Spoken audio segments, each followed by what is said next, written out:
Excellences, distingués invités, Mesdames, Messieurs, vous l'avez compris, la marche vers le développement va donc se poursuivre. Au mot développement, il est désormais indispensable d'ajouter le qualificatif durable, c'est-à-dire un développement responsable, efficace, socialement équitable et écologiquement soutenable. Depuis près de 30 ans, la République du Congo porte avec force la voix de l'Afrique lors des grandes conférences mondiales sur la protection de l'environnement. Le bassin du Congo, grâce à sa forêt et ses tourbières, est le deuxième poumon du monde. Depuis la déforestation de l'Amazonie, le monde peut compter sur nos forêts équatoriales pour combler le manque d'oxygène de la planète.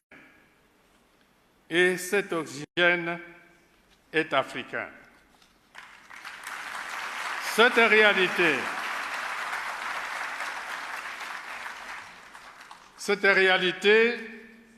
fait de notre sous-région le premier poumon écologique au service de l'Afrique et du monde.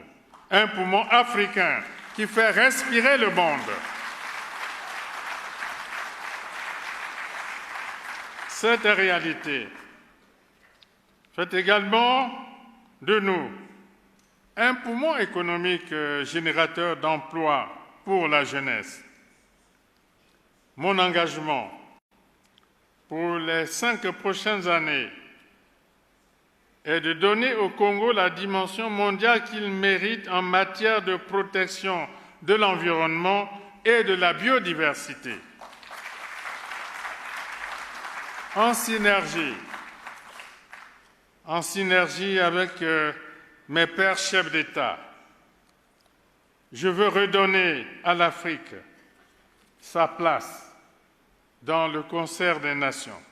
On ne dira plus Afrique noire, mais Afrique verte.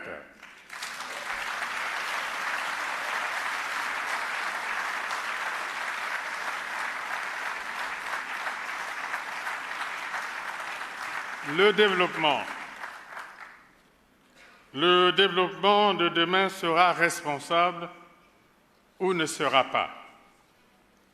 Excellences, distingués invités, Mesdames, Messieurs, notre nature est un don de Dieu que nous devons exploiter et respecter pour que cette croissance verte soit vertueuse. Nous devons nous montrer exemplaires avec cette nature que Dieu nous a confiée, car ce don de Dieu nous impose plus de devoirs qu'il ne nous confère de droits.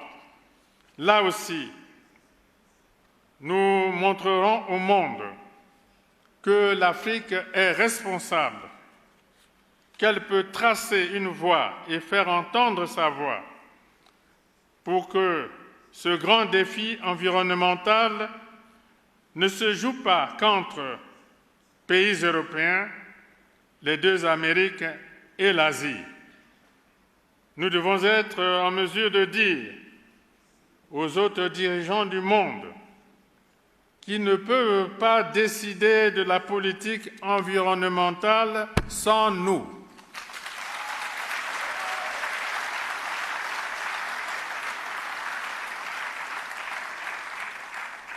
C'est ce positionnement de l'Afrique et du Congo qui nous fera à nouveau respirer et souffler dans le sens du progrès. Face à des bailleurs de fonds longtemps hésitants, mais désormais conscients de ce que l'humanité tout entière nous doit, j'ai inlassablement plaidé la cause du bassin du Congo et je continuerai à le faire. Cette prise de conscience doit également être complète chez nous et parmi nous. Elle doit permettre la diffusion de la culture de l'environnement et l'application sans réserve de la législation en la matière.